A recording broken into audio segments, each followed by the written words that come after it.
L'opinion de Nicolas Bétou, on en est au 35e jour de grève et il n'y a toujours pas d'issue. Et tout tourne maintenant autour de l'âge pivot. Oui, parce que l'autre sujet qui fâche, la fin des régimes spéciaux, n'est plus au cœur du débat. C'est acté, l'opinion publique soutient majoritairement cette suppression et le gouvernement pense avoir les moyens de tenir sur cet aspect de la réforme. Reste donc un gros point de fixation, le financement des retraites, la résorption des déficits par le passage d'un âge légal de départ à la retraite de 62 ans aujourd'hui à un âge pivot de 64 ans. Ce que refuse fermement la CFDT. Oui, et ce qui s'est joué hier est assez inédit. Lors des épisodes précédents... Oui, parce que là, c'est un vrai feuilleton, c'est une série maintenant. Voilà, c'est haletant.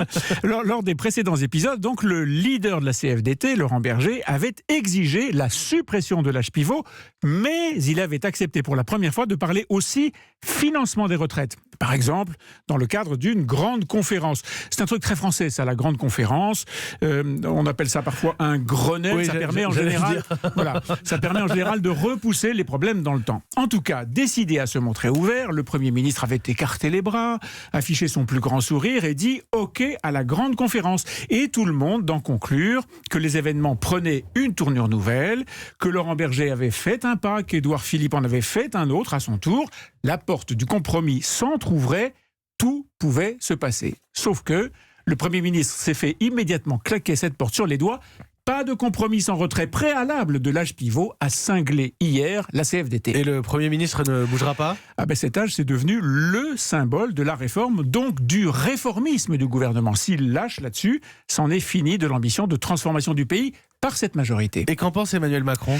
Alors, il avait demandé au Premier ministre de trouver un compromis rapide. Et c'est clair qu'à l'Élysée, on voudrait vraiment en finir avec ce conflit. La pression monte un petit peu. On aimerait sentir un peu plus de flexibilité du côté d'Édouard Philippe pour procéder, par exemple, en deux temps, les principes de la réforme tout de suite et les modalités qui fâchent plus tard.